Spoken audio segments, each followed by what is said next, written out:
Ang balita. Balita.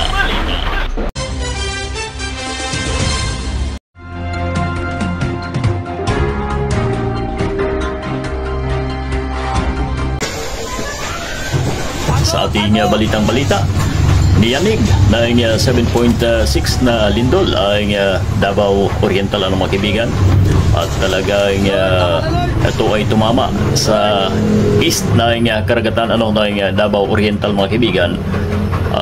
Malakas ang lindol na ito, kaya naman pinapaalala na ang lahat ng kababayan po natin dyan ay lumikas sa matataas na lugar, sa posibleng tsunami mga kaibigan. Hindi po natin hinihingi, wag naman sana siyempre sa mga aftershock mga kaibigan, pag-pray po natin ang Davao mga kaibigan.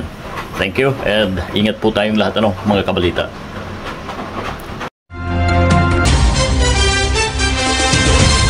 Ang balita.